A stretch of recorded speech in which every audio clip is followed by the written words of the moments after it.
সুইজারল্যান্ডের উদ্দেশ্যে ঢাকা ছেড়েছেন প্রধান উপদেষ্টা। টিকা না পেয়ে পান্থপথে প্রবাসীদের সড়ক অবরোধ। বিদ্যুতে ভর্তুকিতে শীর্ষে, ব্যবহারে দ্বিতীয় সর্বনিম্ন বাংলাদেশ। গোপন বৈঠকের অভিযোগে আওয়ামী লীগের ৮ জনকে আটক। চলতি বছর ১০ লাখ টন চাল আমদানি করবে সরকার। নির্বাচনী আচরণবিধি প্রচারে আসছে বড় পরিবর্তন। যুক্তরাষ্ট্রের বিভিন্ন স্থানে ট্রাম্প বিরোধী বিক্ষোভ। বিপিএলে টাকা না পেয়ে বিসিবির কাছে অভিযোগ বিদেশি ক্রিকেটারের। শুনছিলেন দিনের খবরের প্রধান শিরোনাম, এবার বিস্তারিত। তার আগে গ্রামের কাগজের ইউটিউব চ্যানেল সাবস্ক্রাইব করুন এবং সব খবর পেতে ফেসবুক পেজ ফলো করে রাখুন। বিশ্ব অর্থনৈতিক ফোরামের বার্ষিক বৈঠকে যোগ দিতে সোমবার রাতে সুইজারল্যান্ডের ডাভোসের উদ্দেশ্যে রওনা হয়েছেন প্রধান উপদেষ্টা অধ্যাপক ডক্টর মোহাম্মদ ইউনুস। 4 দিনের এই সরকারি সফরে তিনি জার্মান চ্যান্সেলর ওলাফ স্কোলজ, ফিনল্যান্ডের প্রেসিডেন্ট আলেকজান্ডার স্টাব, বেলজিয়ামের রাজা ফিলিপ এবং থাই প্রধানমন্ত্রী পায়েনট্রান শিনওয়াত্রার সঙ্গে দ্বিপাক্ষিক আলোচনা করবেন বলে আশা করা হচ্ছে। প্রধান উপদেষ্টার প্রেস সচিব শফিকুল আলম বাসাসকে জানিয়েছে, অধ্যাপক ইউনুস ও তার সফর সঙ্গীদের বহনকারী এমিরেটস এয়ারলাইন্সের একটি ফ্লাইট রাতে হজরত শাহজালাল আন্তর্জাতিক বিমানবন্দর ত্যাগ করে। প্রধান উপদেষ্টা সংযুক্ত আরব আমিরাতের প্রধানমন্ত্রী শেখ মোহাম্মদ বিন রশিদ আল মাকতুমের কন্যা শেখা লতিফা বিনতে মোহাম্মদ বিন রশিদ আল মাকতুম, ইউরোপীয় কেন্দ্রীয় ব্যাংকের প্রেসিডেন্ট ক্রিস্টিন লাগার্ড, মেটাতে গ্লোবাল অ্যাফেয়ার্সের president sir Nick Clegg, Amnesty ইন্টারন্যাশনালের secretary general doctor Agnes Callamard এবং বিশ্ব বাণিজ্য সংস্থার মহাপরিচালক ডক্টর এনগোজি ওকোনোজো আইওয়ালার সঙ্গেও বৈঠকে মিলিত হবেন। টিকা না পেয়ে রাজধানীর পান্থপথ এলাকায় সড়ক অবরোধ করে আন্দোলন করেছেন সৌদি আরব সহ মধ্যপ্রাচ্যগামী প্রবাসীরা। মঙ্গলবার সকাল 10:30টার পর থেকে প্রায় 300 জন প্রবাসী পান্থপথে অবস্থিত স্কয়ার হাসপাতালের সামনে এই আন্দোলন করছেন। পুলিশ সূত্রে জানা গেছে, আন্দোলনরত প্রবাসীদের মধ্যে অধিকাংশ সৌদি প্রবাসী। এছাড়া ওমরা হজের যাত্রীও রয়েছেন। তাদের আজ রাজধানীর বিভিন্ন হাসপাতালে সৌদি আরব সহ মধ্যপ্রাচ্যের আরও 2-1টি দেশে যাওয়ার জন্য টিকা নেওয়ার কথা ছিল, কিন্তু ওইসব হাসপাতালে গিয়ে তারা দেখেন তাদের যেসব টিকা দেওয়ার কথা ছিল সেসব টিকা নেই।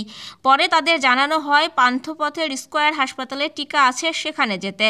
সেই অনুযায়ী তারা স্কয়ার হাসপাতালে আসেন, কিন্তু এসে দেখেন এখানেও টিকার সংকট।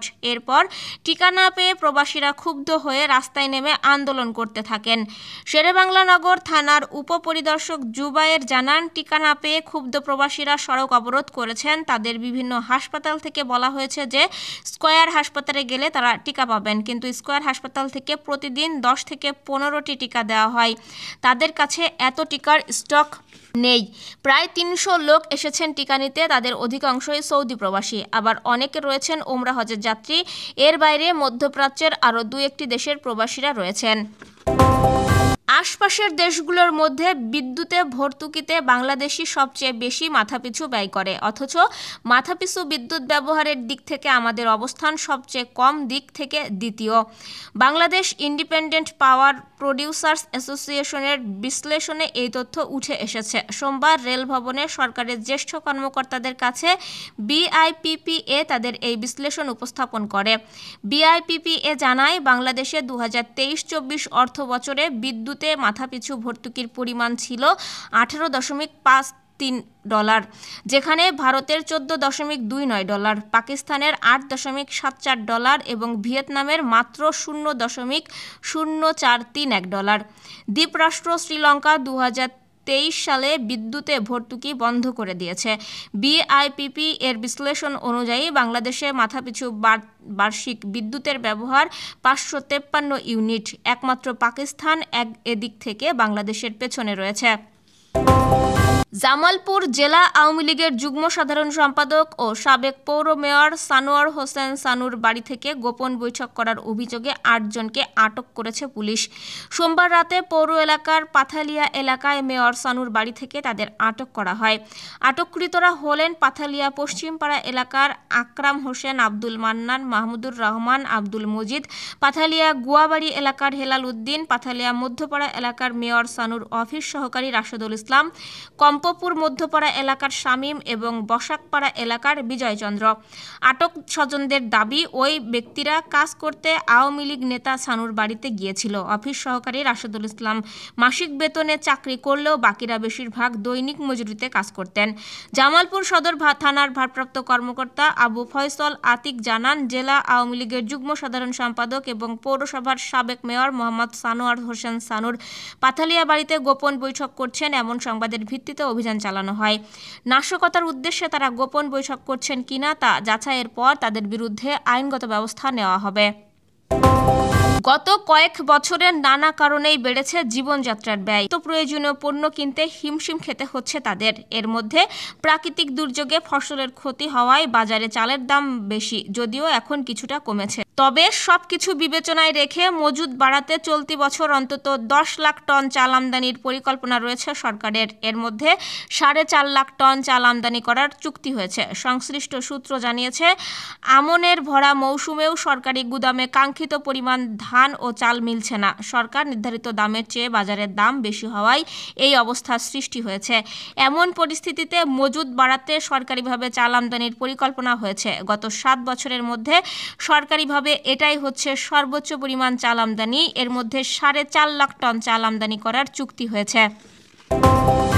নির্বাচনী আচরণবিধিতে বেশ কিছু পরিবর্তনের সুপারিশ করেছে নির্বাচন কমিশনের সংস্কার কমিশন। সেই সুপারিশগুলো আনুষ্ঠানিকভাবে পর্যালোচনা করেই কাজের নির্দেশনা দেবে ইসি। যদিও সংস্কার কমিশনের কোনো সুপারিশ বাস্তবায়ন করতে হবে তা এখনও সিদ্ধান্ত হয়নি, তবুও নির্দেশনা আসার পর দ্রুত কাজ সম্পন্ন করতে প্রাথমিক প্রস্তুতি নিয়ে রাখছে ইসি কর্মকর্তারা। ইসি সূত্রে জানা গেছে, ইসির সংস্কার কমিশন নির্বাচনী আচরণবিধিতে বেশ কিছু পরিবর্তনের সুপারিশ করেছে। এর মধ্যে রয়েছে ব্যানার, তোরণ ও পোস্টারের পরিবর্তে লিফলেট, ভোটার প্রার্থী মুখোমুখি অনুষ্ঠান, পত্রপত্রিকায় বিজ্ঞাপন ও সরকারি গণমাধ্যমে প্রচারের সম সুযোগ প্রদানের বিধান করা। এছাড়া আছে সাইবার সুরক্ষা অধ্যাদেশ 2024 মেনে সামাজিক যোগাযোগ মাধ্যমে প্রচারণার বিধান করা এবং 1990 সালের 3 জোটের রূপরেখার মতো রাজনৈতিক দলের জন্য আচরণবিধি প্রণয়ন।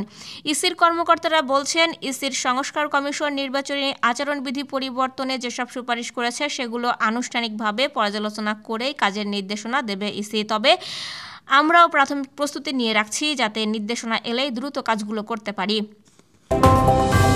মার্কিন যুক্তরাষ্ট্রের 47তম প্রেসিডেন্ট হিসেবে শপথ নিয়েছেন ডোনাল্ড ট্রাম্প। সোমবারের এই শপথ অনুষ্ঠানের মাধ্যমে দ্বিতীয় মেয়াদে দেশটির রাষ্ট্র ক্ষমতায় বসলেন তিনি। মঙ্গলবার বিবিসির লাইভ প্রতিবেদনে বলা হয়েছে, ডোনাল্ড ট্রাম্পের অভিষেকের পর যুক্তরাষ্ট্রের বিভিন্ন স্থানে ট্রাম্প বিরোধী বিক্ষোভ হয়েছে। ট্রাম্প বিরোধী বিক্ষোভকারীরা ট্রাম্পের অভিষেকের সঙ্গে সঙ্গে নিউ ইয়র্ক, ওয়াশিংটন ডিসি, লস অ্যাঞ্জেলেসে সমবেত হন। বিবিসি জানিয়েছে, বিক্ষোভকারীরা নিউ ইয়র্কের ওয়াশিংটন স্কয়ার পার্কে বিক্ষোভ করেছেন। অন্যদিকে শিকাগোর ট্রাম্প টাওয়ার অতিক্রম করেছে বিক্ষোভকারীরা। এর আগে ওয়াশিংটনের ক্যাপিটল ওয়ান অ্যারেনার মঞ্চে যুক্তরাষ্ট্রের 47তম প্রেসিডেন্ট ডোনাল্ড ট্রাম্প প্রথম ভাষণে বলেছেন, শিগগিরই বাইডেন আমলের সব নির্বাহী আদেশ বাতিল করবেন তিনি। এর কিছুক্ষণ পরই তিনি যেসব নির্বাহী আদেশে সই করেছেন তার মধ্যে শুরুতেই তিনি বাইডেনের আমলের 78টি নির্বাহী আদেশ বাতিল করেন। স্থগিতাদেশে সই করার পর ট্রাম্প জনতার উদ্দেশ্যে সেটি তুলে ধরে দেখান। বিপিএলে দুর্বার রাজশাহীর খেলোয়াড়দের বকেয়া পারিশ্রমিক নিয়ে সমালোচনার মধ্যে নতুন করে অভিযোগ উঠেছে। দলের শ্রীলঙ্কান ক্রিকেটার লাহিরু সামারাকুন বাংলাদেশের ক্রিকেট বোর্ডের কাছে আনুষ্ঠানিক অভিযোগ করেছেন অর্থ না পাওয়ার বিষয়ে। দুর্বার রাজশাহী এবারের বিপিএলে অপেক্ষাকৃত দুর্বল দল হিসেবে পরিচিতি পেয়েছে। 9 ম্যাচে 3 জয় ও 6 হারে তাদের সংগ্রহ 6 পয়েন্ট। ফলে পয়েন্টের তালিকায় তারা আছে 5ম স্থানে।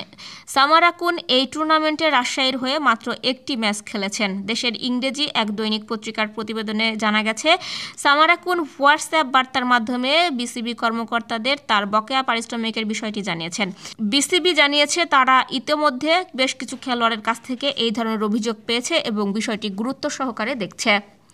এই ছিল দুপুরের আয়োজন, সাথে থাকার জন্য ধন্যবাদ।